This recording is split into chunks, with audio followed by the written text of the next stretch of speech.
Hello, ModPo people everywhere, or as Dave Poplar calls you, Mod Peeps, or Mod People. We're so happy to be back in Philadelphia. One of the reasons is because we missed Amber Rose, we missed Sophia.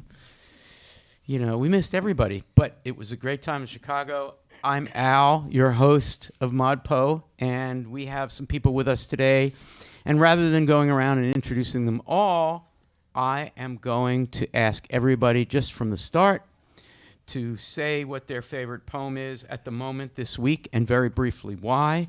Then I'm going to ask Allie Castleman to choose which of those favorite poems she, Allie, would like us to start with. And Allie, your job is not only to do that, but your job is also to pick a line or two from the chosen poem for us to focus on. That sounds pretty cool, doesn't it? All right. Thank you in advance for that.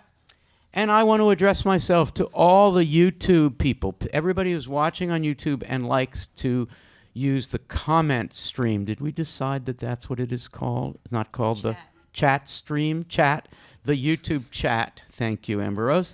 Everybody who likes to chat, your job is going to be, we're going to do this a couple of times today, right, Lainey? This was an idea we had. The team went to a German restaurant, and they all had beer, and I had a martini, thus proving that you can go to a German restaurant, and that would happen in Chicago, of course. Berghoff's, Max. You ever been to Berghoff's restaurant in Chicago? No, but I think I know where it is. I think it's kind of a tourist restaurant, but all the tourists had gone to sleep. We were the last ones there. Anyway, I digress. We came up with this idea. So, Allie, what you're going to do is you're going to pick a poem from the favorites. Then you're going to pick some favorite lines. And then everybody who has access to the YouTube chat is going to look at the flow of statements that are being made about those lines. And so we are going to try. It's hard because they flow by you. And also, we don't typically interrupt each other because Zoom doesn't do well with overlapping. So this will be a real challenge for Chris. Paul, would you please do two things? Would you ask our friends out there to bring it down, the volume down a little bit, and also close the door? Thank you so much. So you're gonna be watching the stream, and so your job is to reflect what the stream is doing, the chat, and add your own thoughts to it. So you're reacting to what's being said. This is going to be, I don't know if we can do it, actually. I don't know if you guys are up to it. Yes, we are. We're going to do it, but we'll see. Okay. All right. So I also want to say that the number is 610-616-3208, or you can Skype us at ModPo Pen. ModPo Pen. You can Skype us. I also want to say that I want to ask somebody to follow Twitter, even though we've just been talking about the YouTube. Who is a Twitter savvy? Sophia, are you Twitter savvy? You know it. Okay, Sophia. And Dave Poplar, can you handle the ModPo forum? There's a special forum, special thread. And we invite people to comment there, too, if that is your preferred place. And for the YouTube comment feed, everybody, but also individually, let's see. Jake, thank you so much. Okay. All right. And we have some people in the live audience today here in person. Izzy and Christina's here, and Brandon, and hi, Brandon, and Sammy just showed up. Did I say Ellie is here? I didn't say Ellie. And Emma and Christina. So glad to have you guys here. Get ready. You might have a microphone given to you to speak. Oh, my God. Emma's like, it's too early. I just got up. Okay. Have we done everything? Okay. Here we go. Favorites. Let's start with Allie with Jake on deck. I don't know. I love every single poem this week. I don't know if this is even in ModPo Plus or on the syllabus, but I just love Steps by Frank O'Hara. Steps? You mean a step away from them? Or no, steps? I mean steps. Man, you started us off on the wrong foot. We don't have that in any syllabus. Nobody has access to the text. Allie. We Okay. won't talk about that one. I'm just Okay. plugging it. Okay, you're plugging it. Fantastic. All right, let's go to Jake, followed by Max. Ooh, I also have a Frank O'Hara poem that I love that's not on the syllabus, but I'll just say it's called Mayakovsky. But I'll say the Modpo. There are two Modpo Plus poems by Anne Lauterbach, and they're both. One is called Elysian. One is called what is it? What is it? Oh, it's called Under the Sign. Yeah. And both of them are like they have that New York school immediacy to them, but Yes. they're also like dreamlike quality, but like intensity dialed way up, and they're just incredible poems. I would love to talk to them either now or I have office hour later today. So You're that would be plugging cool your too. office hour right at the beginning here. Okay, good. So Ann Lauterbach, Max is up and Kate is on deck. I'm going to keep with the O'Hara trend here and recommend Why I Am Not a Painter, which is in Modpo Plus, formerly the subject of an essay assignment. It's just such a fun, like, puzzle of a poem, like a bit of a boondoggle, something to sort of wrap your head around. And it's all about, wrapping your head around that poem does so much for understanding where Modpo goes from here. Yes, it really does. And by the way, Max, okay, here you are. Ready? In one sentence, why is Frank not a painter? Because he's a poet. There you go. Yeah, okay, Max. That's what I get for asking you to do it in one sentence. Okay, Kate's up and Amber Rose is on deck. I am Some Trees Forever. Some trees. Gotta love that poem. I just love These are amazing, each touching a neighbor.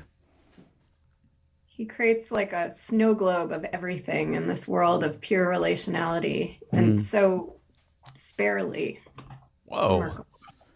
Wow, you should do a blurb for the next edition of Some Trees, which is, of course, his first book, Pure Relationality. We're all cribbing that for our next article and chapter. Yeah. Pure Relationality, done. Footnote, Kate Colby, comma, Webcast, comma, October, whatever it is, comma, Modpo, comma, never heard of it. All right.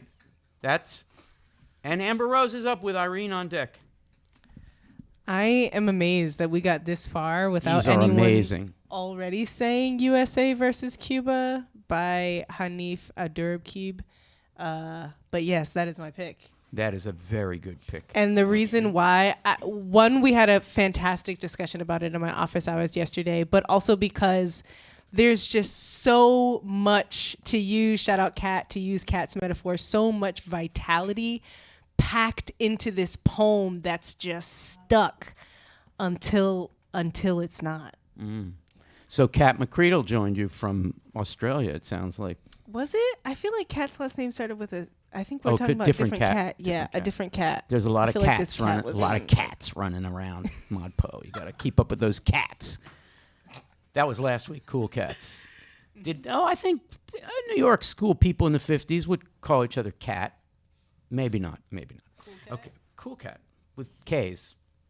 Okay, Kat, Cool weigh cat. in on all of this. Your location Okay. and how you feel By the way, about sometimes a in cool email cat. I say cool cat with a K and a K. Cool cat. That's a thumbs down. Yeah, it's for email sorry, etiquette. that's not cool, is it? No. I'm so old, Amber Rose. I need to have some time with you to get my vocabulary youthified. Well, I'll do what I can. Although you're getting old too, so this is that's just a not plot working. twist. That's a plot twist. Irene is up with Gabby on deck. Hello. Hi, Irene. Hi. We have so enjoyed your being with us. This is your last in-person webcast during this residency sabbatical.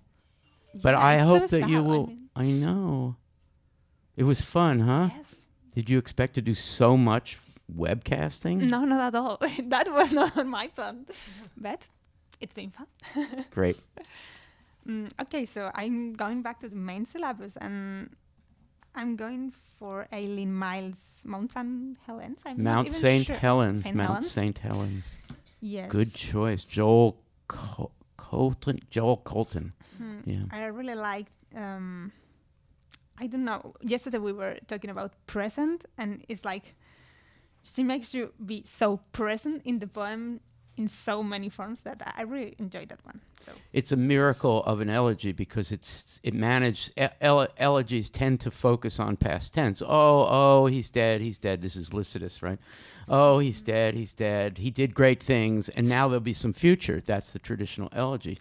But Eileen manages to do the whole thing in the present tense, even though Joel died a while back. yeah. And wow. Okay, good suggestion. Gabby's up with Lainey on deck. Hello, all. I'm back in the computer. We miss you, Gabby. Oh my gosh, it was so delightful hanging out with you a lot. We had fun. We did a lot. It was good. We did a lot. Are you tired from that? I think I am still. Yeah. Even though, let's just say I haven't been particularly working hard since you left. So. Oh, well, you had an excuse. Speaking of cool cats, where are the cats? We haven't seen the cats in a while. Well, it's like right after they get fed. When they get fed, they want to just not be touched or talked to for a while. They're just like living their So own next lives. time there's a webcast, don't feed them, and they'll come bother you. Sounds good. That's mean, okay, so isn't it? my choice for this is Skylar's February. I think it's just a beautiful poem, and I think those last 4 lines are like sick. Read the last 4 lines. Yeah. It's the yellow dust inside the tulips. It's the shape of a tulip. It's the water in the drinking glass the tulips are in. It's a day like any other. My love that. gosh. Also, if you'll humor me, I also am gonna just continue the Frank O'Hara poems not on our syllabus trend and say that Lana Turner Has Collapsed is like the best. Yeah, it is amazing. I can't help myself. I want us to hear the end. Hear Jimmy Schuyler himself read the end of that poem. Here it is. And the rocking horse motion of her breast is getting grayer and gold and chilly. 2 dog-sized lions face each other at the corners of a roof. It's the yellow dust inside the tulips. It's the shape of a tulip. It's the water in the drinking glass the tulips are in. It's a day like any other. That was the first time he read in public, and it was the first time he read that poem in public. And Emma Bloom's here, like, ready for the tissues. It's very moving, isn't it? Allie, what the hell are you going to do? How are you going to choose? Okay, so we're going to go to Lainey with Jason on deck. Good morning, Jason. We're just doing favorite poems and quickly why. Lainey? Wow, I do love that poem, February. But I have to say my favorite O'Hara poem, not in the syllabus, which is Meditations in an Emergency. Such a good poem. But I'm going to shout out for Bernadette Mayer's Invasion of the Body Snatchers, because I feel like we get a poet inventing time that doesn't exist in which to write. And I so want to know how to do that. Well, you've struggled yourself to do that. That's one of your things. It's one of my things. Finding poem time that can't otherwise be found in time. Correct. That's a theme of yours, and you've been very influenced by Bernadette, obviously. So it makes sense that you'd be interested in that. Allie has such a task. We might actually have to do this twice. Okay, Jason, followed by Sophia. Yeah, hey, let's see. I mean, my favorite poem probably of all ever is Frank O'Hara's In Memory of My Feelings, which is too long a poem for us to think about today. Can you quickly say why? Why? Because every time I've read it, it expands, and I find it's a new poem, which is pretty much the theme of the poem itself, is endless transformation and the kind of struggle between stable self and what is in self without any sort of stability, self that's like a snake in the in the air. Thank So, you. Clearly, we need an expansion of ModPo Plus because everybody's talking about favorite Right. poems that are not in the course. I mean, it's not as if we don't have 1,000 poems in our course. What I'd like to do is turn to Sophia, followed by Dave, and Paul Burke. Can you fire up the portable mic and bring it out here and bring it to Emma Bloom? Fire up the. You know what I say to Jane. I know I'm so old. I say to Jane, like, oh, we better warm up the TV because we want to watch the show at a certain time. First of all, there are two things wrong with that. One is you don't need to warm up a TV anymore, the tubes. And second, we never watch anything that's going to start at a certain time. Why would we? The game? There was a time when The game, yeah. But even Did you that, watch the game? I watched the game. not that game. I'm not a Phillies fan, but I know. I've watched other games. Okay, you know that, and you're taunting me. Is that what's happening here? Oh my gosh! Well, they you're, won. You're an so. adopted Philadelphian. You're not really, born and raised, right? Nor are you. No, that's why I'm not a Phillies fan. You should be a Anyway, Marlins my favorite fan. poem. Oh, you want to say your favorite poem? Yeah. And then followed by Dave, followed by Paul Burke. Have we fired up the mic? I've given you lots of time. Bring please to Emma Bloom. I'm gonna second Irene's choice and say Mount St. Helens by Eileen Miles this week.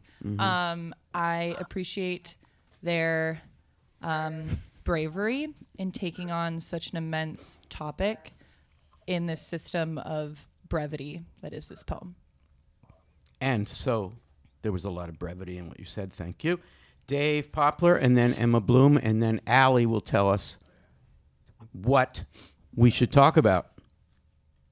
First, as an aside, my favorite poem that's not in the course for this week is by God. James Schuller, and it's called Poem, The Day Gets Slowly Started. Beautiful.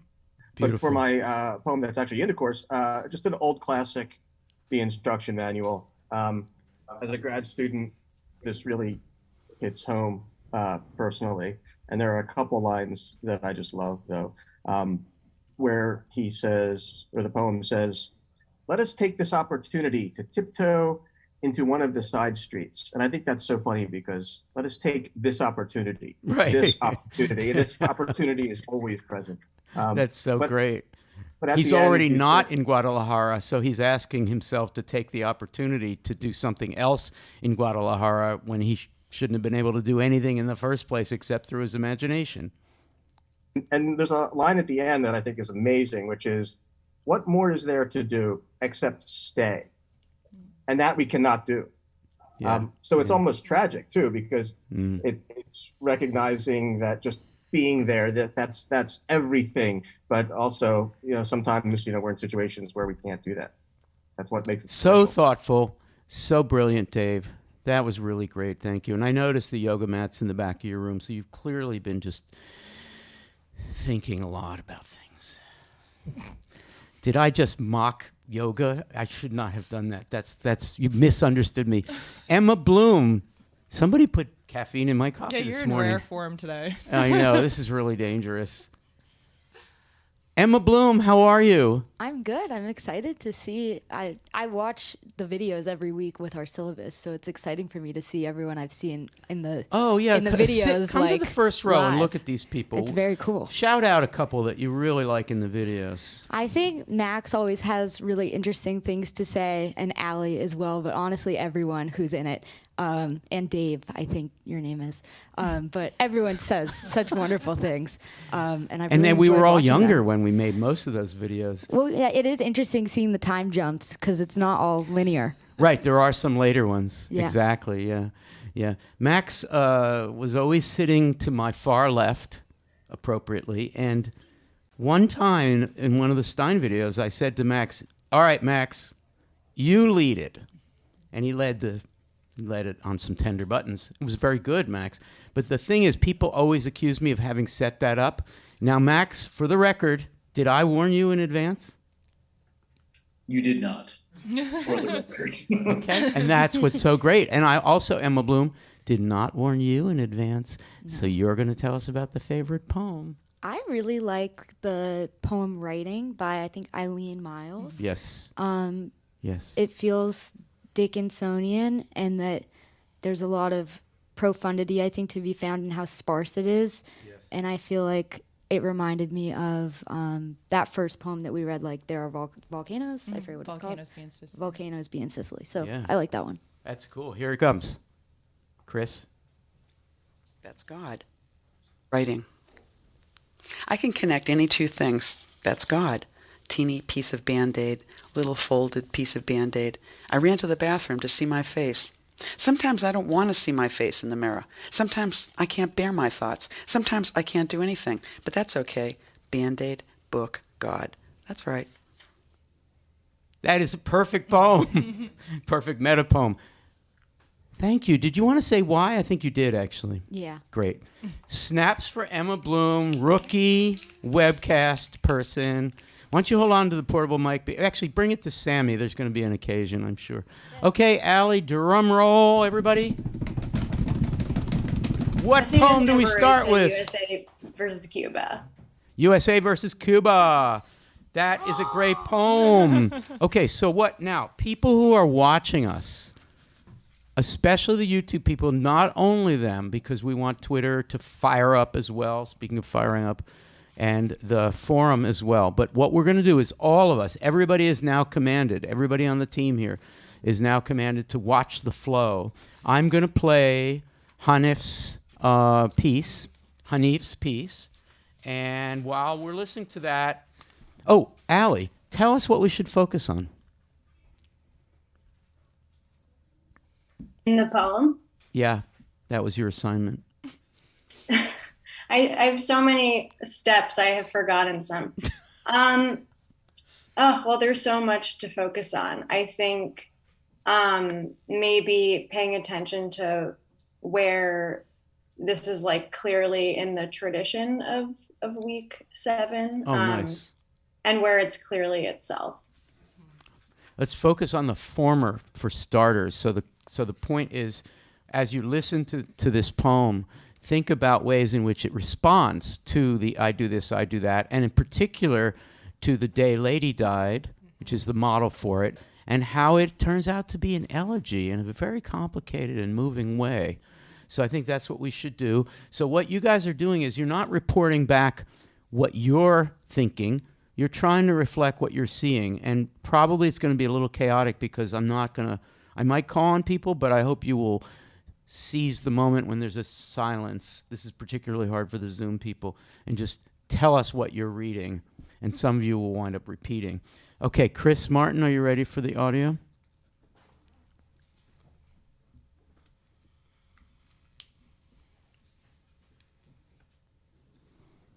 USA versus Cuba, after Frank O'Hara.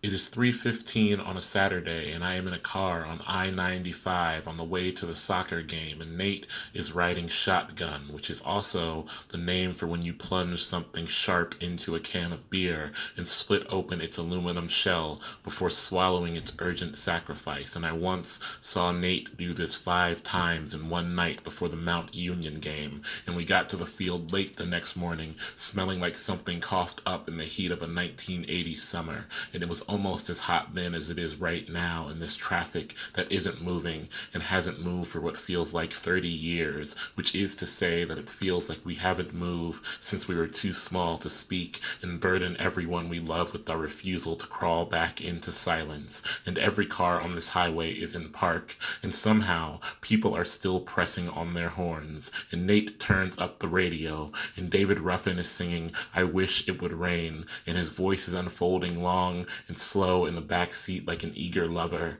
and there is a whole history of men demanding the sky to shake at their command. And I'm not saying out loud whether or not I believe in God. And I'm not saying out loud what I know the rain means. I am only saying that I need this dry summer to stay dry.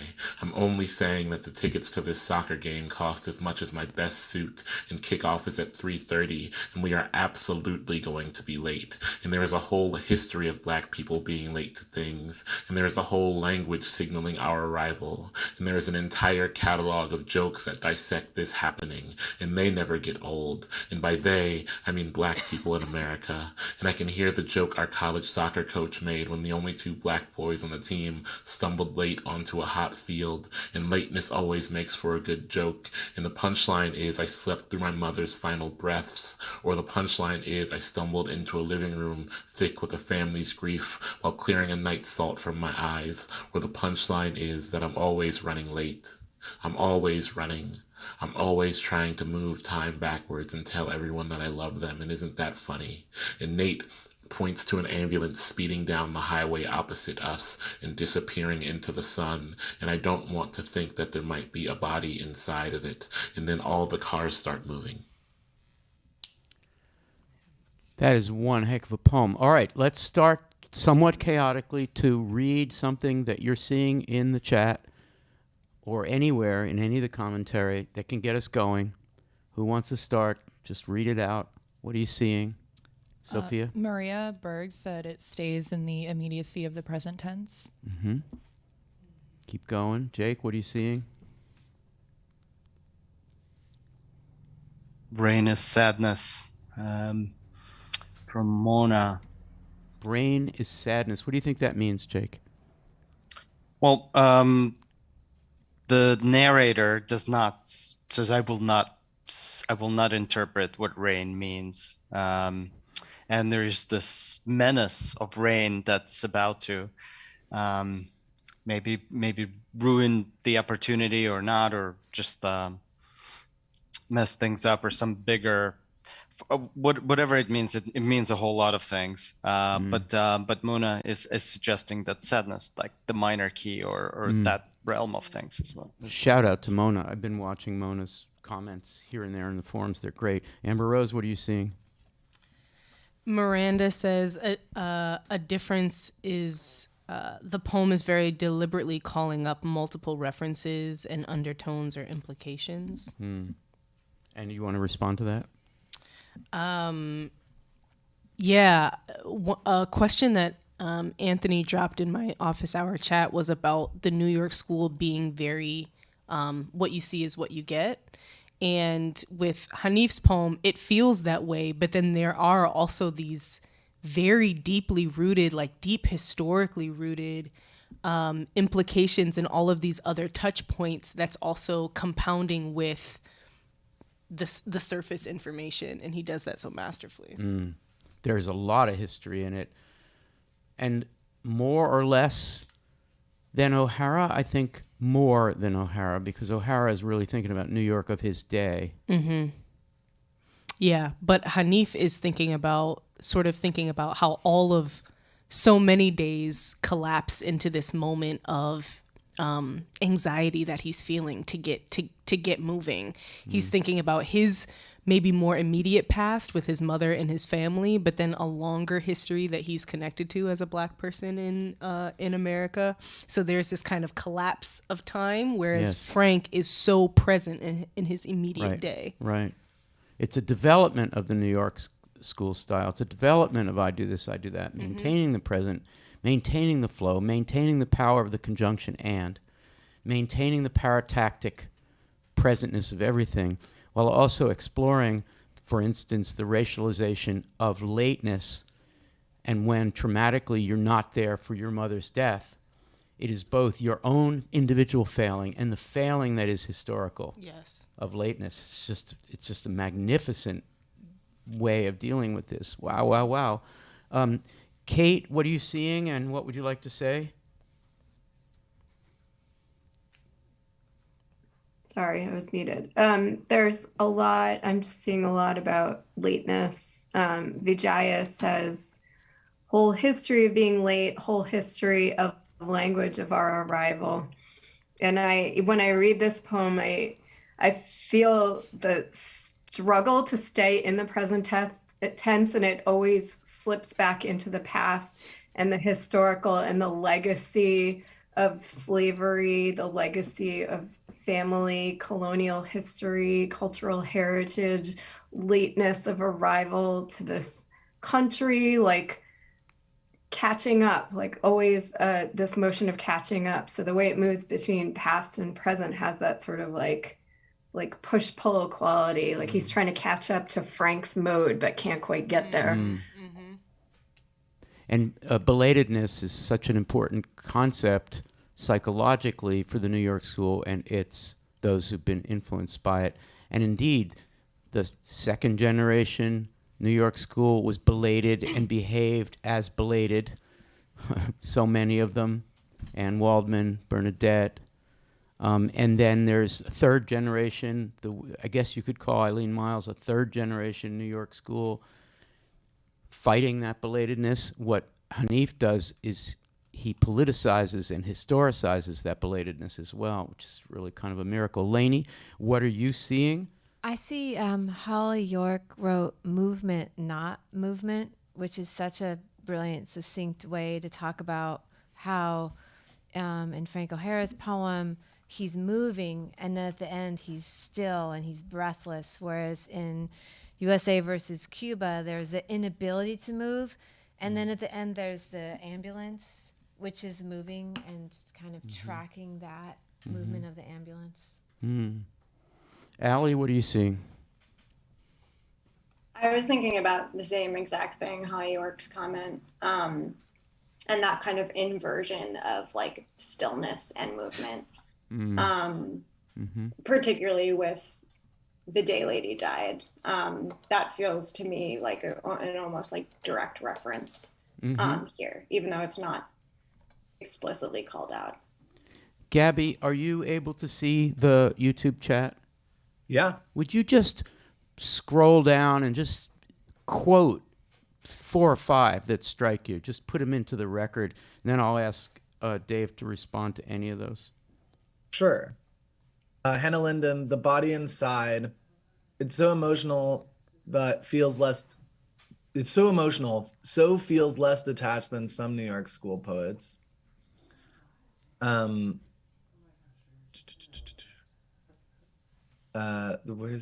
was another one that I wanted.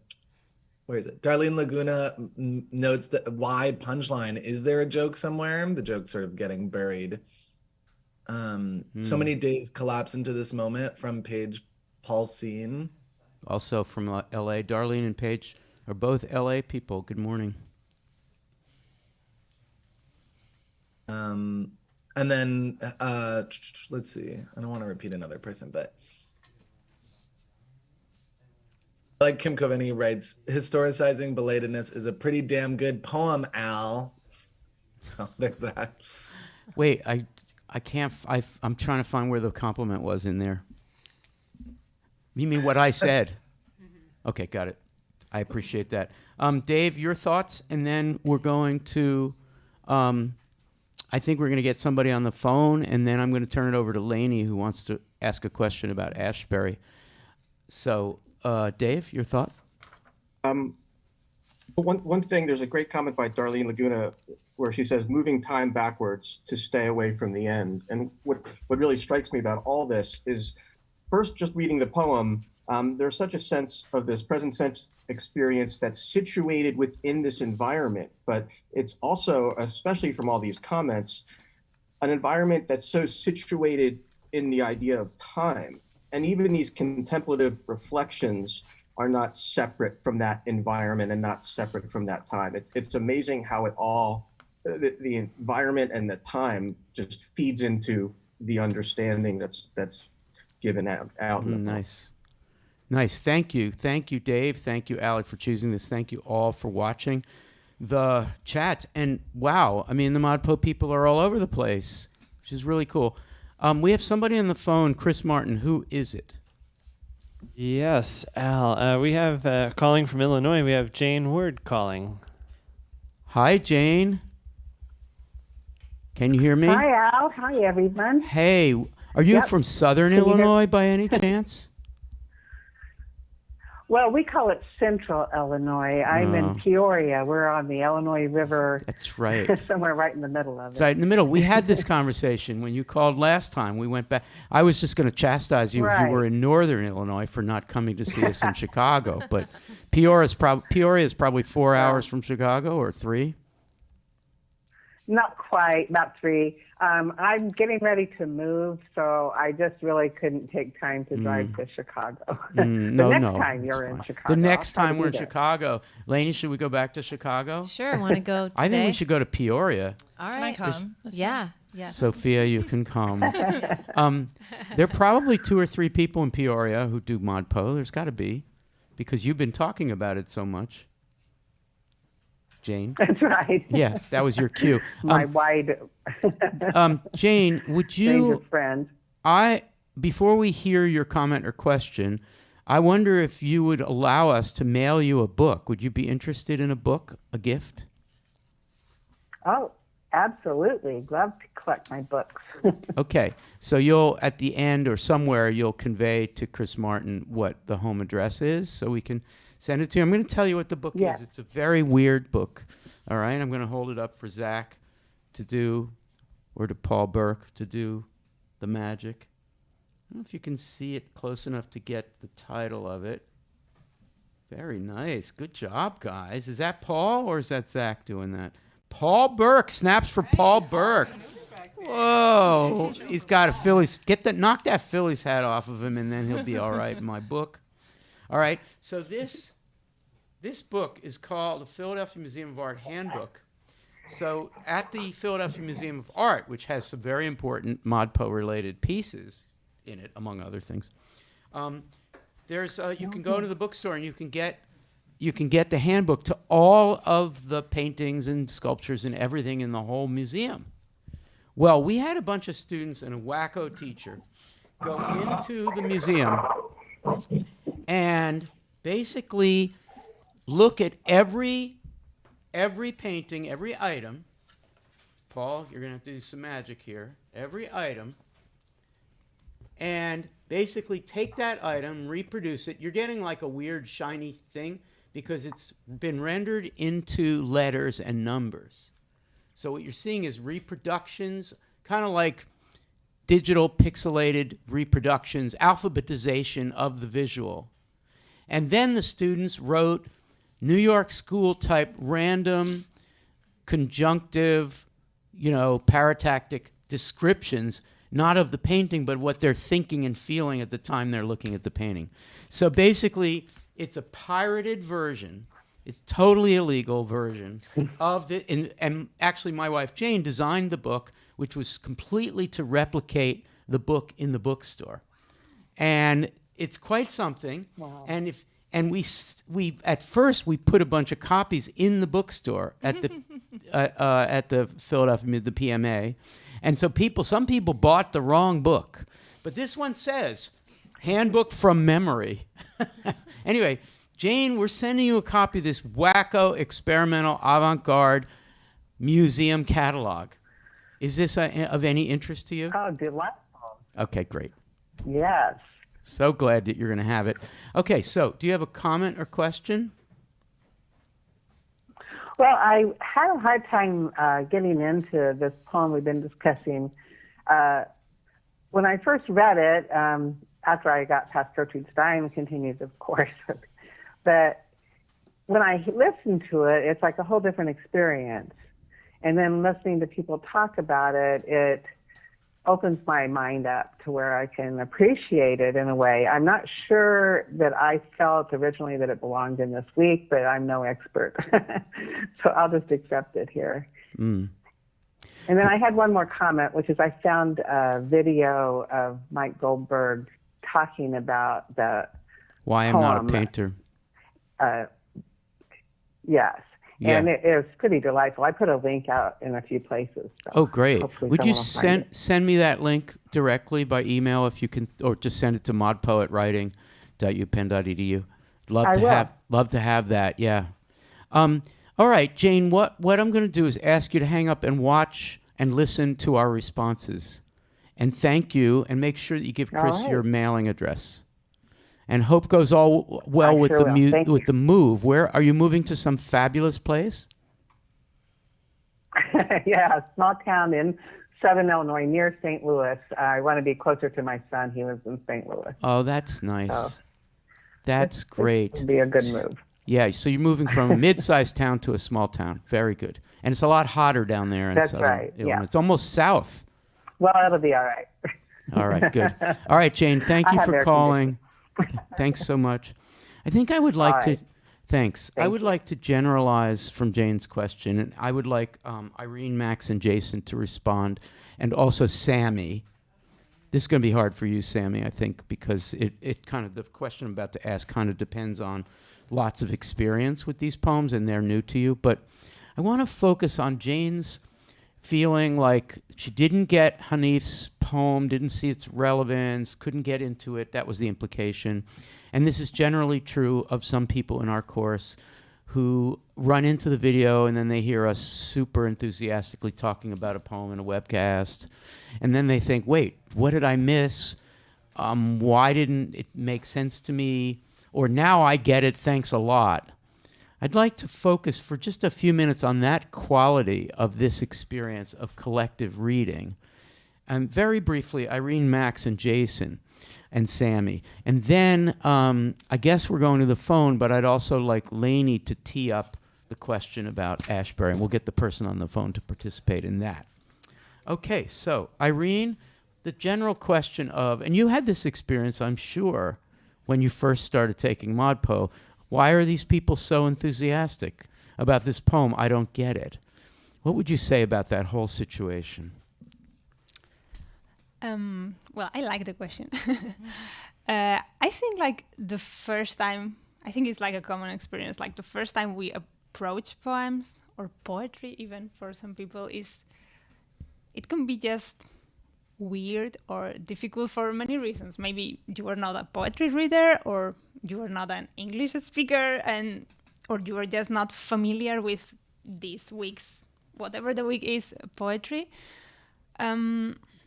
So when you are on your own, you can only go back to your own thoughts, your own experiences. And well, of course, you if you are doing ModPo, you are trying to make the most, but maybe you don't have all of these in yourself. So the moment we go collectively and read the poems collectively, there's something that is not in the poem even that happens, and is that we get to create some shared meaning, it's not a different meaning, because what's the meaning? The poems have a meaning, but it's just we create this collective meaning that makes the poem something different, something that is somehow connected to us, and sometimes could be because of the poem itself, can be the politics, the historical situation around the poem, could be just like the comment the person next to me did about the poem.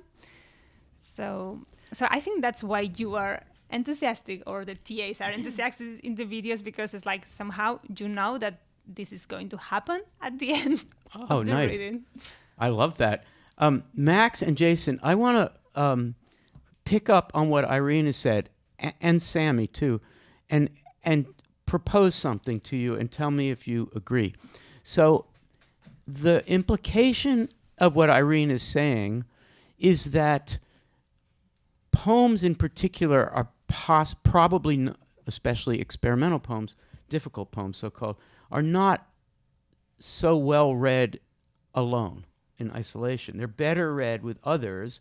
They're meant to be shared because that the appreciation for something you didn't notice the first time, or particular passion or love for a poem, is something that others are bound to have, even if you don't, and you can go back. It's an inspiration to go back to the poem and find something that you do like in the poem. If you're all alone, you don't get a poem, you'll skip to the next thing, or you'll leave poetry altogether. I would actually stipulate that that is true of poetry as a genre more than typically it is of other genres.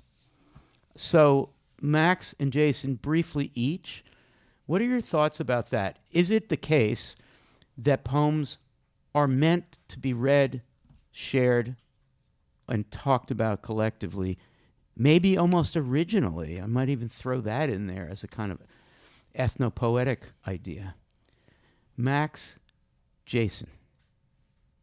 Yes, I'll just broadly agree with that statement. That yes, there's some sort of collective practice that's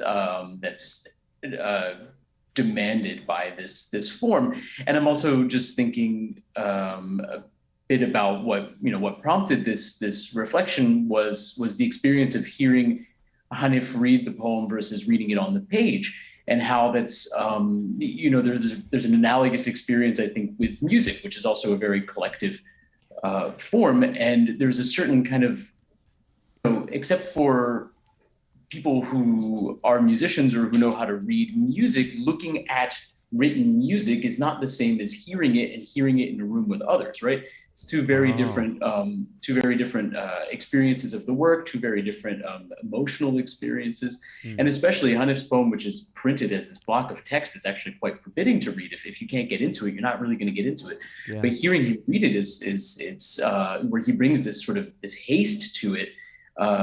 It makes the words pop out in a different way, and I imagine that's that experience of hearing it aloud played a big part, right, in not only this collective appreciation, but just even your own appreciation of the work. Yes, thank you.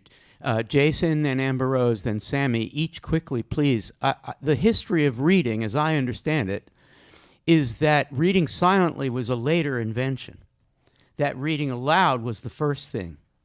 Now, I don't know how much evidence there is for it, but I have read a book on the history of reading, and reading silently is a fairly new thing. And it is a weird thing, and it coincides with the rise of capitalism and individualism and all that, and the rise of the middle class, and all that stuff that all the, two-bit Marxists believe. I'm a two-bit Marxist, so I believe it. But reading aloud comes back when poetry is trying to be shared. And this is why in the late 50s and 60s, so many people were interested in the whole question of orality. And I see, Jake is nodding like a bobblehead because this is something that's very important to him, especially the music analogy. All right, so Jason, Amber Rose, and Sammy. Jason, what are your thoughts? Yeah, I was going to think, like, how am I going to like risk trying to explain this complicated thought, or should I just swap out? And but you just said exactly what I was wanting to be able to articulate. I feel good about that. Thank you, Jason. I'm honored, actually. Going all the way back to oral literature where there was no writing to read. So there would be no it would be impossible with language to have a solitary reading event in an oral culture. Yeah.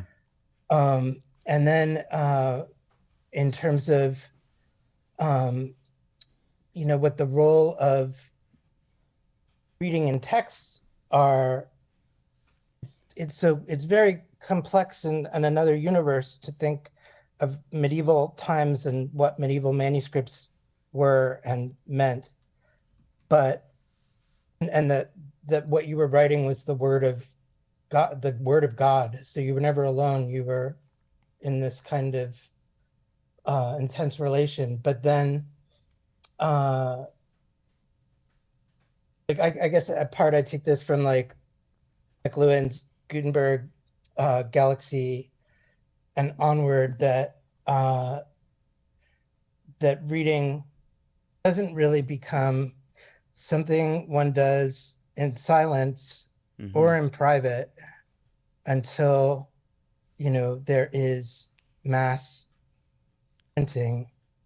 And the thing that I thought when you mentioned the Marxism is really that what silent private reading is something that, if we think of the instruction manual, is akin to a kind of labor or work. Yes. It separates itself off from an act of mutual aid in language. Yeah. I love that, Jason, a lot. And I think the instruction manual is a brilliant reference here. It is alienated labor, writing a manual on a new metal. And what results from it is not just that he alone goes to Guadalajara, although he does so in his imagination. When he's there, he's acting socially with all kinds of people. And Amber Rose, I don't know if this is what you're going to say, but I just want to pivot back to the final weeks of ModPo, because, we go from a certain isolation of the early modernists. You don't have a sense that Williams is looking at that broken green glass with a whole lot of people on break at the hospital with him, but that he's doing it in isolation. That Stein is doing what she does in isolation, even in the poem where people die because they went home, during a storm. And Pound, for goodness sakes. What we get here is in the Beats, sociality. In the New York school, so much sociality, so much hanging around. And in the language poets as well. They really liked to work with each other. They collaborated. So there's a pivot here toward sociality, and Mod Po is part of that. Mod Po is really a week 7, 8, 9, 10 kind of entity where we assume that doing poetry socially is the best way to do it.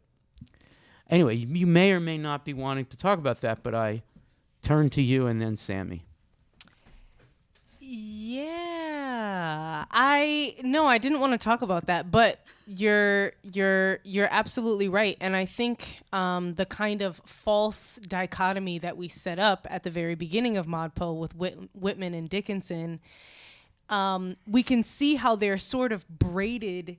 They become braided in this really particular way once we get into the Beats and moving forward, because that kind of particularity of one's experience, like to go back to USA versus Cuba, the particularity and the attention to one's individual experience is so present there, and we might associate that with Dickinson, but then recognizing the individual self and the individual situation is happening within a world and in relation, right? That idea of pure relationality. It came back. Comes back because of the kind of individual focus that then extends outward. Yeah.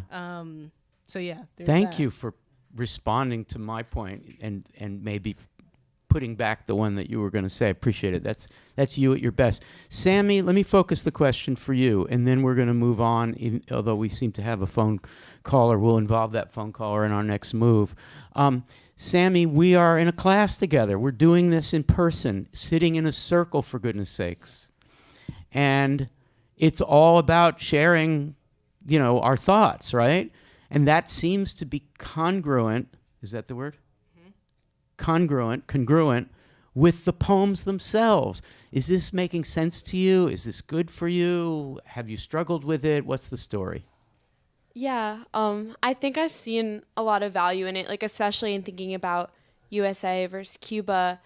For many people, if you describe the situation of being, for instance, like late to a soccer game to them, like it's innocuous. They're sitting in traffic and they're late to a soccer game. And I was really able to see that that's a privilege after reading that poem, in that what is completely, harmless to some becomes this whole legacy to others of 30 years of history. And I'm always running and I'm always late and I miss my mother's death and a million other things that are kind of resemble that for different people. And I think similarly, when you read poetry as a collective, you get all those different perspectives of when you throw something out, someone's always going to have those associations and trauma or find it beautiful or something like that. But the reaction's always going to be different because of our individual histories and because of the burdens we share, whether, that's race or gender or anything like that. And you completely lose that when you only have like the interiority of your own experience reading silently. So it's very valuable. Well said, Sammy. Snaps for Sammy. That was really cool. Okay, so first let's get the person on the phone into the conversation. Then I'll turn to Lainey. Lainey's got a question. Chris, who is on the phone? Yes, we have Mona calling from Indiana. The aforementioned Mona. Hello, Mona. Can you hear me? Yes. Thank you. Hi. Is this possibly your second year with Mod Po or first? This is my first year. How did you find us? I'm in the Poetry Society of Indiana. Yep. And a man who participated, I think, last year. Yep. His name is Chuck. He put it on the website. So I logged on. That's great. And how's it going for you so far? I'm having a hard time keeping up with all of the ModPo Plus stuff, and this year, or this section rather, I didn't read any of it, but I'm enjoying it anyway. Mona, it's your first year. You should stick to the main syllabus, because ModPo Plus Yeah. is meant for people to come back year after year. But I love that standard that you set for yourself. Mona, I'm sure you had a comment or question to ask, but in the interest of time and some efficiency, not our strongest suit, although efficiency is about to be the topic, what I'd like you to do is listen to Lainey's question and be one of those to respond to the question. Can you do that? Sure. Okay, thank you for going with the flow here. Okay, Lainey, over to you. What's happening? Yeah, are we going to listen to Ashbury reading the poem? Say the question No, first. I think I'm going to ask Gabby to read the poem, although Gabby doesn't even know what the poem is yet. But it's a very powerful poem. It's Ashbury's Gabby just whipped off that blanket so fast. Let's go, Gabby. It's just walking I'm getting around. ready. Ashbury's just walking around. Just walking around, right? Didn't we talk about that? We talked. You Literally read it have a- at the end of class. At the end of class Yeah. yesterday, yeah.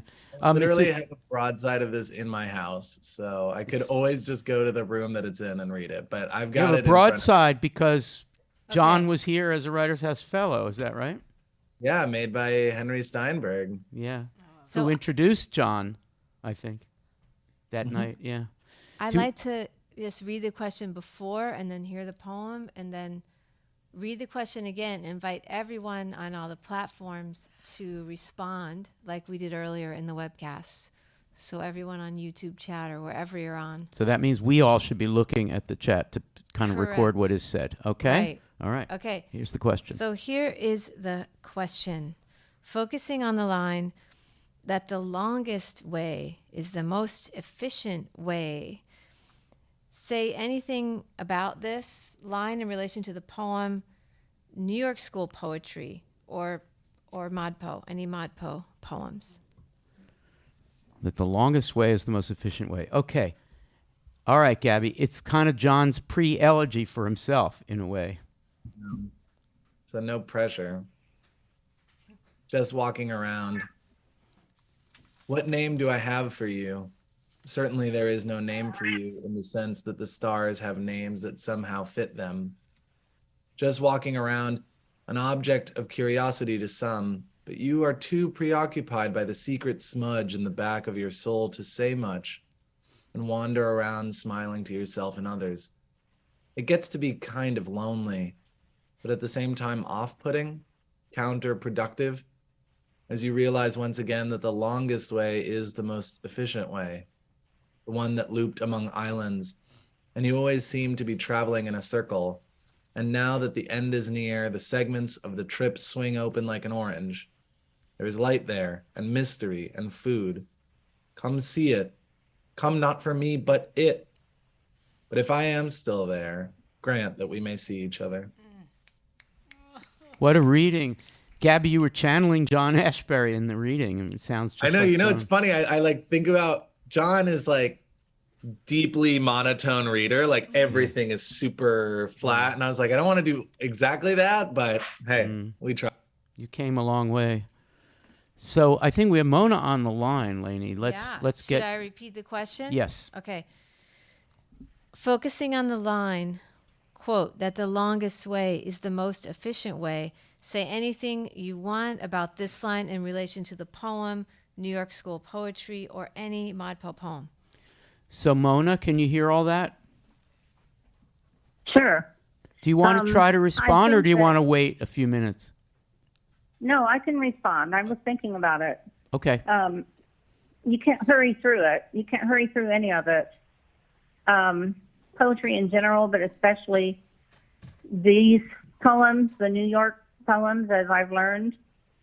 I'm taking my time, as we need to take our time through these poems and life in general. I believe that is kind of what the speaker is saying, that in order to enjoy what we have, or to enjoy what we have with another person possibly, you can't run through it. You have to walk around it and enjoy it and take time. That's lovely. And what do you think the word efficient means in that context then? Efficient? Yeah. The longest way is the most efficient way. Not quickly, definitely. It's a new definition of efficient. Yeah, it would not be quickly in my mind. It would be more like precise. All right, so let's go around. Everybody, you're looking at it. Kate, what are you seeing? Are the people responding yet? Oh, I'm sorry. I'm not looking at the. Oh, that's all right. Let's go stream, we'll come back to I you. have Let's go to to Jake. respond. Oh, okay. Jake, what are you seeing? I'm also just turning to the chat. Just give me a minute. Okay. Allie? A lot of people are shouting out Emily Dickinson. I'm sorry, I'm gonna mispronounce your username, but the Maid Way says the longest way might be the most slant. Nice. Very good. Kate, did you find something?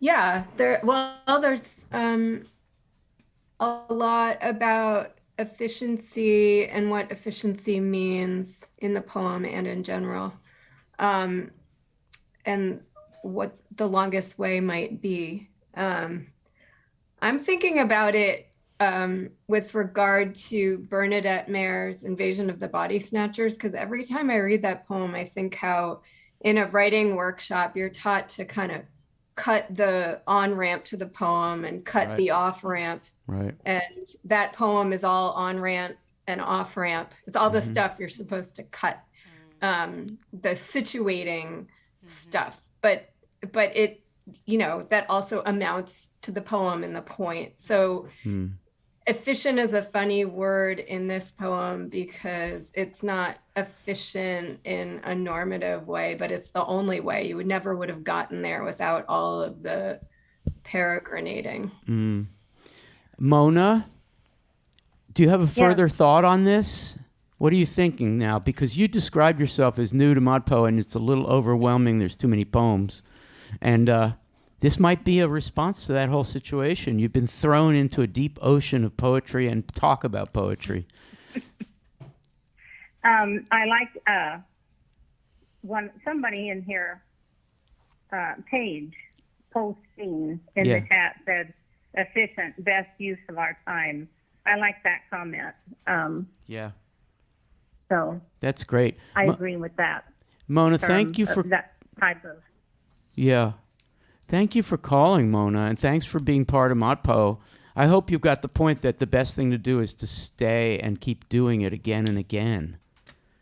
ModPo, that is. Oh, I will. Oh, good. Yeah. Thank you. Thanks. I had a comment, if you have a minute, about sharing. Yes, about please. Discussing. Please, go ahead. I'm a retired teacher, and I taught special children. And I had a bunch of kids in one class, and I let them share their work. And two particular kids stood out in my mind, one that needed extra help in math and one that needed extra help in English. And the only way they succeeded was in working together. And they did succeed. And they went to other classrooms for their other classes. And they didn't succeed as well in those other classes. So that's just another shout out for sharing. It absolutely is. And I look at poetry in that way. I like reading it alone, but I think discussing and sharing is the best way to understand it. Yes, that's so great.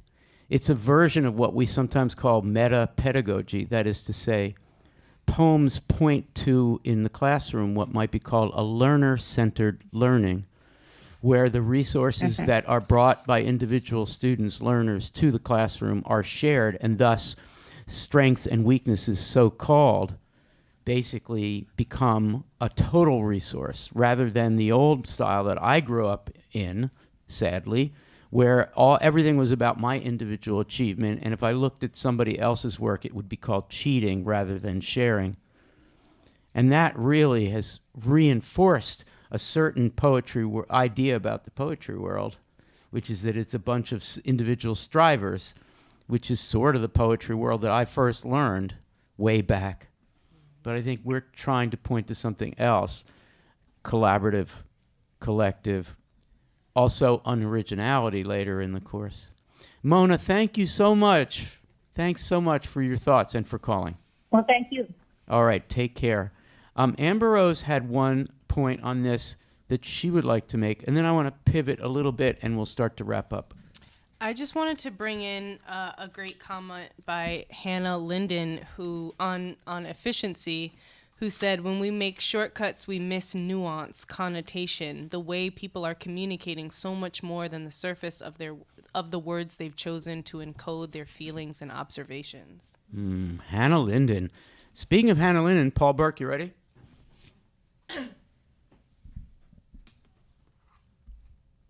There's Hannah Linden's book of poems. Thank you, Hannah Linden. And keep it there, Paul, because there is Anthony Watkins' book of poems, one of the many. Yes. And there is Keaton King's book of poems, Space Case. I'm a space case. And there is Mary Farrell's poems, Mixed Bag. Such great names. And there is Ray Maxwell's poems called Poems. Nice, Ray. Good job, everybody. Mod Poe, you guys are being productive, as Ashbury calls it, off-putting, counterproductive. I would like to turn to Jake, and we didn't set this up, but I wonder, Jake, if you would be willing to read the poem that was published just yesterday. Yes. Do you have it nearby? There's a lot of encouragement here. Would you be willing? Yeah, I do have it somewhere. You're talking about my poem that went up to Rattle? That's right. And maybe you could say a word or two as an introduction to it before you read it. Yeah, I mean, it's easier to talk about these things through poetry than, just talk. But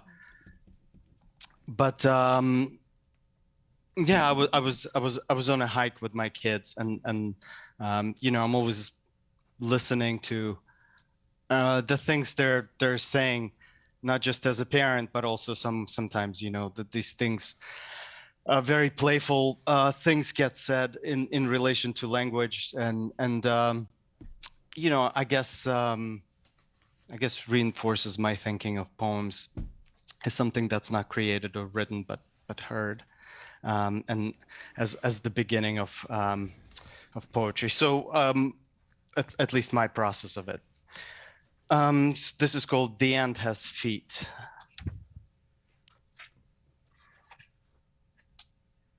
The ant has feet, and it keeps walking away from us, says Lev, as we trudge through the side trail that never seems to merge back to the main road. The ant, it just disappears, says Aura, as we finally climb out of the shrub, shake out the dirt from our shoes, and take in the sight. Los Angeles peopled vastness fused into shoreline, fades into fog or horizon, or simply the end of the visible. I take the picture of the two of them smiling, thumbs up, sweaty faces, still so young, and send it halfway across the planet to my parents, who don't speak the same language as my children, but read their smiles as a kind of insurance. The world still exists. It's nighttime where they are. They respond immediately, awake to their own horizon blurring at the edges of the TV, city after city covered by rocket fire all around. Yes, photos, anything to ask them without asking. If I refresh my screen enough times, can I be assured that when I put down my phone, their town will remain untouched in this latest volley of death? Thousands of miles, my short-circuiting universe, all of it here. It's a loop. The trail, I mean, our own feet marking the end where beginning once was. Thank you, Jake. You know, the last image of Lev's question is partly a kid saying, when the hell is this hike going to end? But it's also a profound question about the loop. It's almost an Ashberian question. You know, how do we get to the end? Is there an end? Am I way off? And in the context of war, where some of us are in safety and many of us we're connected to and love are in danger, the whole concept of the end is a dilemma. If I'm not far off, would you be willing to comment on what I just said? You're not far off. Yeah, I mean, you know, when you talk about wars, the end is never quite the end. I mean, I remember this growing up with my grandfather, who was a World War II vet, and as a teenager, essentially, he was in the army, and it just never leaves. There isn't really an end. That the longest way is the most efficient way, the one that looped among islands. I mean, think about that hike. And you always seem to be traveling in a circle. And now that the end is near, the segments of the trip swing open like an orange. There is light in there and mystery and food. Come see it. Come, not for me, but it. I mean, that's what your poem is. But if I'm still there, grant that we may see each other. So it's humane, and it's also very surprisingly abstract for children to comprehend the distinctness and the difference in language, as you pointed out. Jake, thank you so much for that, and I hope that you got a big response to the poem being published yesterday. So we're going to go around for final thoughts. We're going to include some people in the room, so stand by. Does anybody have that portable mic? Who's got the portable mic? Sammy? All right, why don't you give it back to Julia, just so Julia can be ready. All right, final thoughts can be anything at all, of course. Overviews of what people encounter this week. Another thought about a poem we didn't get to talk about. A comment about what's coming up in ModPo. A response to, what people have said, like Mona, like this is a lot. I haven't read the ModPo Plus poem. Absolutely whatever. And Irene, this will be your chance for a little valedictory comment, a farewell comment, if you would like. Even though you're not leaving ModPo, you're leaving you're leaving Philadelphia, So, all right. So let's start with Lainey, followed by Sophia. My final thought is that I wanted to shout out a few things in the chat that we didn't get to about efficiency. So Adrian French said, efficiency is a numinous concept. Darlene said, there are no efficient shortcuts. And Vijaya said, ModPo is the longest and the best. And I just love all that, this idea of efficiency is being in relation, and being in relation takes longer. So beautifully said, Lainey. Wow. All right, Sophia's up. And then Dave is next. My final thought is I wanted to thank you, Jake, for sharing that poem. I hadn't read it. I just heard you say it, and I was incredibly moved.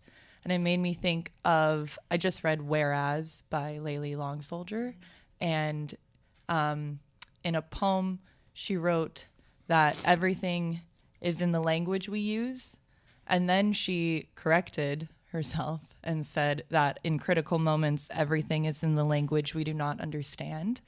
And so you saying that your parents don't speak the language that your children speak, but they read their smiles, made me think of that, and different ways of understanding each other. So thank you for that. Thanks, Sophia. Dave is up next, and Julia is after that. I just wanted to say, go Phillies. And it's a shame that we couldn't get a matchup in the NLCS versus the Mets. But the Mets What are you just doing couldn't to get me, Dave? past the wild Dave, card what round. are you So fucking doing to let's me? go You are Phillies. ruining my day. And Zach is really loving this. So you and Zach are in cahoots. Did you want to say anything serious? I don't know what could be more serious than that. Oh, Other God. than the fact that You're the Sixers, killing me. The Sixers opened their Oh. season last night and they lost to the Celtics. But before the game, there was a tribute to superstar Bill Russell. And it was presented with somebody doing a spoken word poem too. I'll try to Portia find a O. link. Shout out Portia O. Shout out Boston. Shout out Cantab. Shout out Bill Portia. Russell, one of the great people of the 20th century. Absolutely amazing. All right, something serious came out of that. Go away, Dave. Julia, Julia, followed by Gabby. All right, I have two things that I guess are kind of connected. First, I think when it comes to efficiency is not what you see is what you get. I think that we really, really connotate efficiency with speed and quickness, but it's not about that at all. It's about getting the most that you can out of something, and maybe there are ways to make that a little bit faster, but at the end of the day, it's not about speed at all. And I don't know, I just thought this was awesome. We talked yesterday in class for an hour and a half about both just walking around and USA versus Cuba, so when I realized we were going to be talking about those today, I kind of thought we were going to have repeat conversations of what we talked about yesterday, and we really didn't at all. And I know you teach this every year, and you always stress that it's a completely different conversation every time. But I like believed you, but not entirely until today. And now I just have seen for myself how you can take, I guess, a finite going. set of words and really turn them into anything. Poetry. And talk about them That's forever. it. The one word for what you just said is poetry. Yeah. Band-Aid book. And I think, what does Eileen say at the beginning? That's God. Now, without any disrespect meant to a formal theology, the thing that a poet can do is godly. I can put any two things together. That is a power, a Dickinsonian power. As for the first thing you said, your mom is sitting next to you, and you were triangulating that beautifully. You were speaking to your mom as a generic parent, I'll just say, not as an individual mom who's very cool and hip and is all in favor of your doing humanities and arts and has no problem with everything taking too long and everything being inefficient. No problem. No problem. But to all the parents of all our students in the humanities, what's the most efficient way to do it? It's not running fast to get that degree by taking all the... Yeah. Right? Can we triangulate with your parents too? Or is that too far gone? Can only clutch this microphone so tightly. But listen, all you folks in humanities PhD programs, take your time. I'm looking at you, Gabby. Take your time. Look at Gabby. Gabby's about to cry. I know. We both will at any moment. Take my time. Okay. On what stipend? You right. Okay. Stop it, Gabby. No. Did you have to introduce that? Poor Julia was thinking this could That's just the go on tension. and on and on. And we're trying to get the parents not to worry about remuneration and compensation and salary. Right, Allie? The material realities. Right. Oh, my God. We're all involved in this, Julia. We're all with you no matter how old we are. We're still facing this question about whether the longest way around is the most efficient. It is. Just take it from John. He's still there. Ashbury's gone. He's dead. But he's still there in that poem, and he's still taking a long time. This is really good. Okay, Julia, I think Gabby was up next, and followed by Kate, please. Yeah. Okay. I think my final word, something like, since I try so hard to be a sort of good intellectual, I try to avoid hagiography for any kind of figure in poetry. I try to treat them all like they're people, but I have a hard time doing that with Ashbury, who I truly, that's like my revered figure, kind of light candles to. And I just want, I don't know, sometimes I think I read like, we have a sort of funny spread of Ashbury poems. Like I don't think of Instruction Manual as like very, very Ashbury. No, it's not. It's an early toss-off. It's like a joke. Yeah, like I think but I just feel like that's like he's a good writer for rewiring your brain a little bit, and I often return to the three poems, which is one of his deeply strange books of 3 incredibly long, deeply existential poems. I think about death, but honestly, what they're about is kind of beyond me. And that is like, it's like when I need to find like peace, I just go there, and it just sort of like it like takes my brain and it just sort of stretches it out on a table. It's great. That's all. 3 I like poems. And also the Skaters is similar of that period. The Skaters. If any human being, and I'm going to include you, Al, in this. Once Lily Applebaum said this to me. If anybody can read the Skaters from start to end, they are, inhumanly powerful. Lily Applebaum once said to me, there's not a single human being who has read that poem from start to end, but we'll see. Well, that's an enticement to people to read the Skaters. Don't tell them that in advance. I mean, the Skaters is the most amazing poem ever written, possibly because the fact is that the poem, who's gone skating? Who likes to go skating? Especially, who's gone skating outdoors? You Zoom people, raise your hand. Skating outdoors, that's what that's about. That poem skates. If you've ever really been skating, it's a poem that skates. It's just the most amazing thing. All right, Kate is up, and Izzy will be next. Izzy, got to grab a mic. Well, since you just called the instruction manual a joke. Oh, sorry. Yeah. I didn't mean that. I meant it like a game. Like a game. As a professional copywriter, not academic, that poem is a beacon for me. Yeah. Sorry to ruin your life. I meant it was like a dare. It was like an amazing little one-off that he could never do again. I got it. It's hilarious. Also, my office hours at 11 tomorrow, and we've had such a good group week after week, but I'd love some newcomers. So okay, come on, these Lainey Brown, these Zoom sessions, the Zoom office so much hours fun. are really good. Yeah, shout out to my office hour friends. We're having a great time. It's really ModPo at its best, I'd say. The webcast is a distant second, even though this is great and it's fun. But only a few of us get to speak. Whereas the Zoom, everybody's invited, and some people come, and it's usually a relatively small group of 5 to 10 people. And highly recommend them. Highly recommend them. Let's go to Izzy, followed by Max. Okay. This has definitely been my favorite week of ModPo so far. Izzy, we can't really get you on camera because you're hidden behind Brandon. Why don't you stand up if you don't mind? Okay, I'll stand up, but I need to look at what I was going to say. Okay.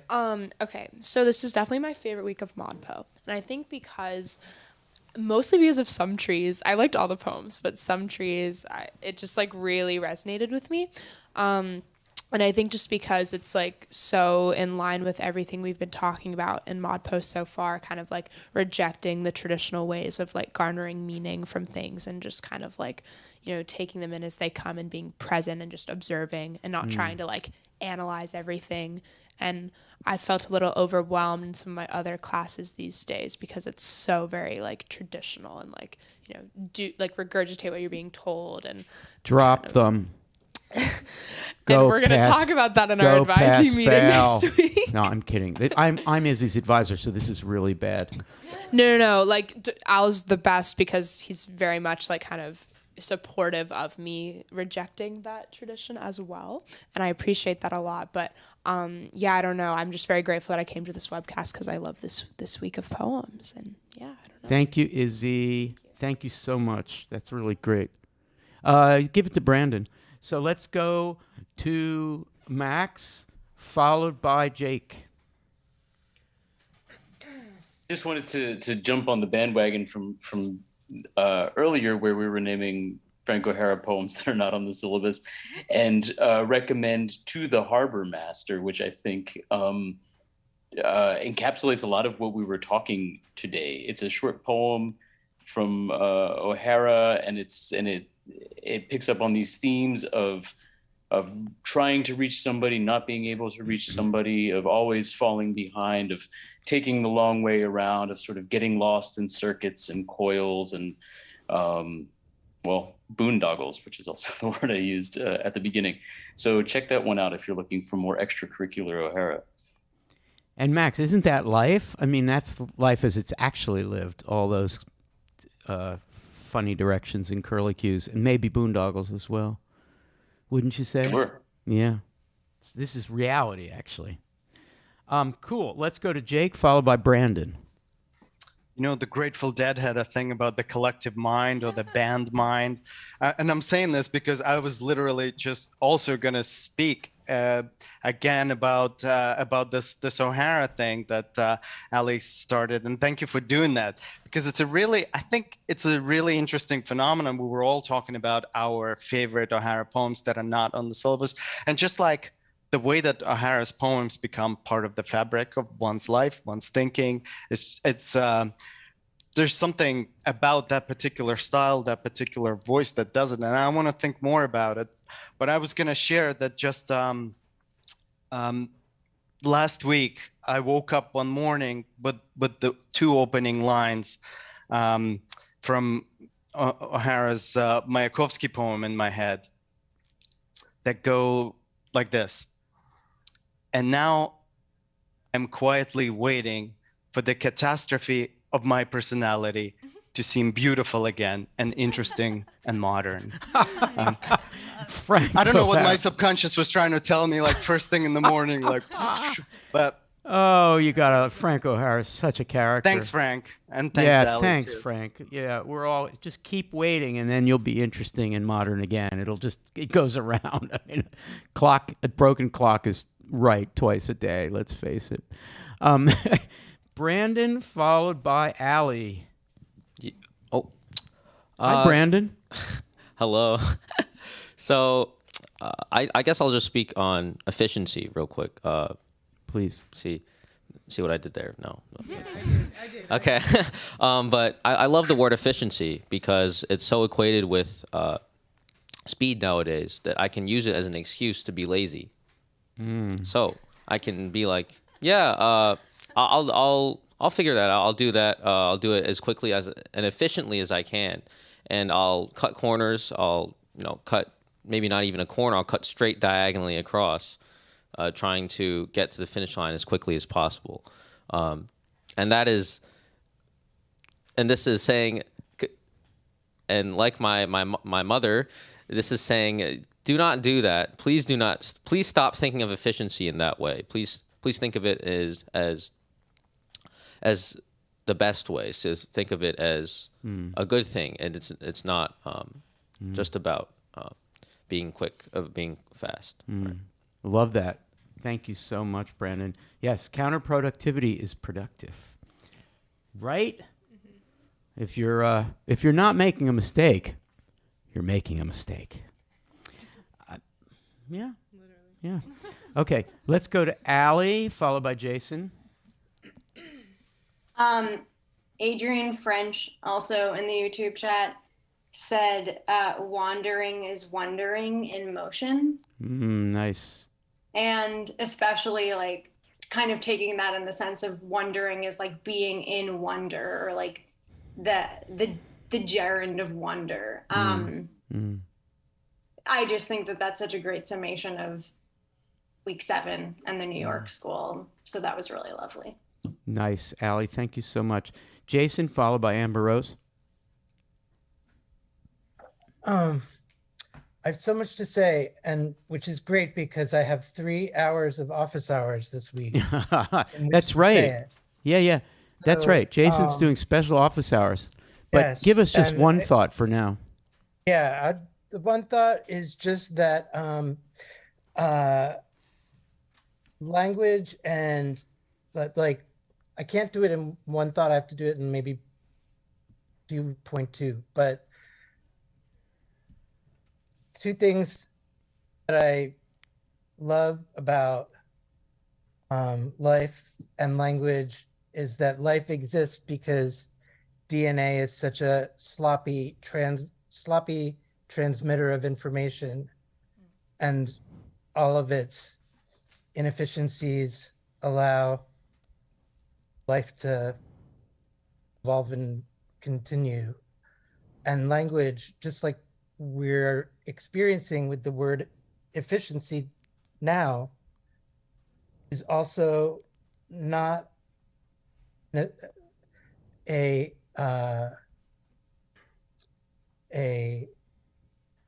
good factory, ironclad, efficient tool. Mm. It is so malleable and doesn't exist like we were saying before. I mean, the language that we're speaking is just more of what was being said, 1,000 years ago. The language keeps moving and shifting and changing. And, we individuals come to the end, but we have language living in its inefficiencies and its abilities to switch efficiency from a negative connotation to a positive connotation in ModPo world, in the course of an afternoon. And it's just, and I think that's how I feel about the New York School poets, is that they're letting language jumble and play into all sorts of new and unexpected things that, like, of course, are already there, but also weren't there until they wrote their poems. Yeah. Beautiful. Thank you, Jason. And have fun with those office hours. Everybody take a look at Jason's extra office hours. So let's go to Amber Rose, followed by Irene. My closing thought, final thought, is a plug for next week. We're getting into the language poets. And surprisingly, my plug is for a Charles Bernstein poem, In a Restless World Like This, which you might say, Amber Rose, really? Out of all of Language Week? But truly, it is that. Because, sometimes the threads between weeks are not always clear. It's not quite that kind of syllabus where it's so prescribed. But this walking theme does continue in that Bernstein poem, and I encourage folks to look at it and see how the New York School kind of interest in precision and time falls away, and maybe ask what still remains. And I'm going to leave you with just the last line, which is, as far as you go in one direction, all the further you'll have to go on before the way back has become totally indivisible. It's such a New York poem, too. Lovely. Thank you. Irene, we're going to miss you here on these Wednesdays. I know. The floor is yours. What would you like to say? I don't know, like everything in ModPo, this is really unprepared. I didn't prepare anything because I'm just like denying the fact that I'm leaving. So I'm just going to talk a little bit.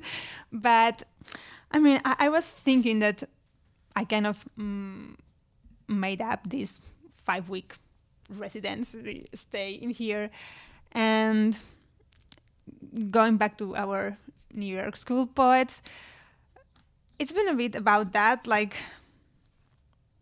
being present here, not being very worried or disturbed by all the things I had to do, like visiting important cities or going to important places. Or I've mainly been here in the present, in the quotidian daily things that you can do here in Philly, in the writer's house, and just talking with you guys. And I don't know, it's really amazing. I mean, I always love ModPo, but the fact of being able to be here and having been like welcomed in the conversation, and having like a voice in the conversation and a chair in the table now. I'm just very thankful, and thank you all for inviting me and having me here. Thank you, Irene. Thank you. Much, much love to you from all the ModPo people. Thank you. My final thought is just to quote Margaret from the forums very quickly. She wrote an open love letter to the ModPo team, and it is modeled on Jimmy Schuyler's poem, February. And I'm not going to read the whole thing, only part of it, but you'll hear the Schuylerism in there. It's ModPo.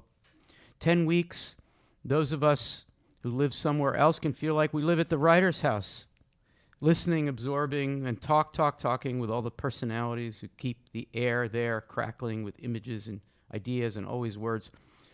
where we shut the door on the rest of our lives so we can meet and linger with others from around the world who also get to step out of their deep loneliness of the rest of the year to talk about poetry, skipping.